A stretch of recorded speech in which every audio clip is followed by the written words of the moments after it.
Well, for more on this, I'm joined on the line by the former world weatherweight champion and Boxing Hall of Famer Barry McGuigan. It's good to see you. Thanks for joining us tonight. You're welcome, Clive. Not in great circumstances, but... I was going to say, I mean, usually boxing press conferences involve a bit of pantomime and posturing, don't they? But yeah. How would you describe this weekend? Well, there's no other way you can describe it, but just shocking and very bad. Just bad for the game. It's, you know, the game does so much good for kids all over the country, and yet the guys that are at the top of the tree, the guys that are in the shop window, behave like that, and it's just appalling, and it's unacceptable. And I'm sure these guys will suffer repercussions from the British Boxing Board of Control and the WBC. It's just unacceptable.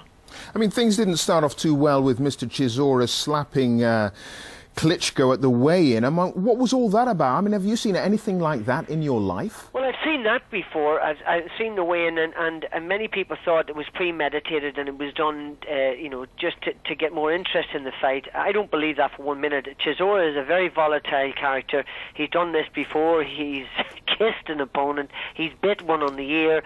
You know, he is a temperamental guy.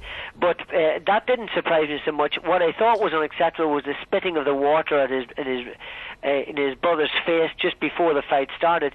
Then he boxed brilliantly, and you know, he didn't win, but he put up a terrific fight and you know, pushed Vitaly the whole way through, and probably the hardest fight he's had since Lennox Lewis.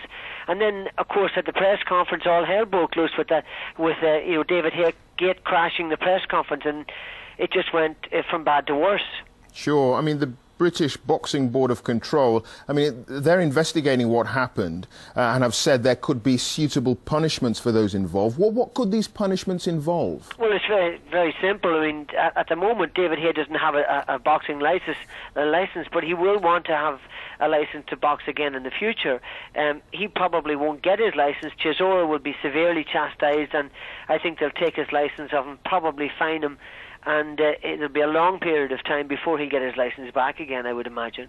A long period of time? I mean, how long could that be, do you think? I mean, could it be a permanent ban? No, I don't know that it would be a permanent ban. I don't think... I mean, it was reprehensible what he done before the fight and during the fight, and what happened in the ring before and maybe afterwards when he was posturing with both Vladimir and Vitaly.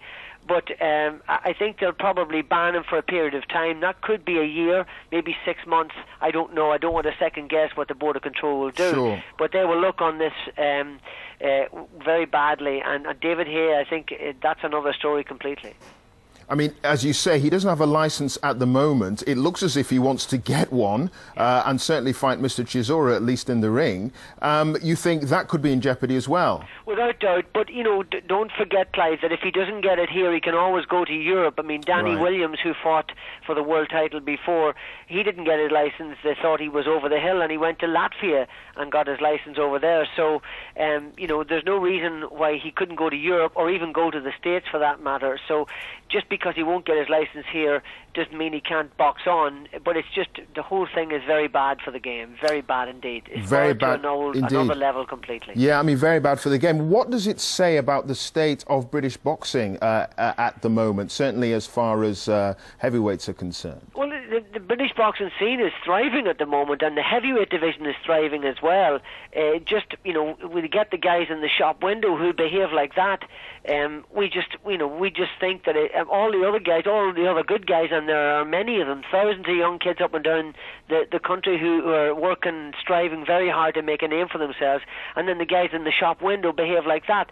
You know, we can't control that. The Board of Control will punish it, but ultimately, you know, the sport mustn't be held responsible for their behaviour.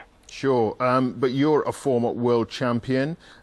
British boxing is not being held in the best of lights at the moment. I mean, how does that make you feel?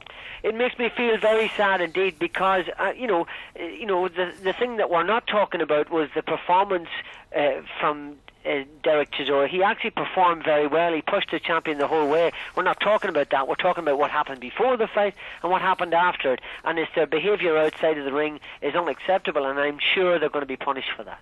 Barry McGuigan, it's good to talk to you. Thanks for joining us. Thanks, Clive.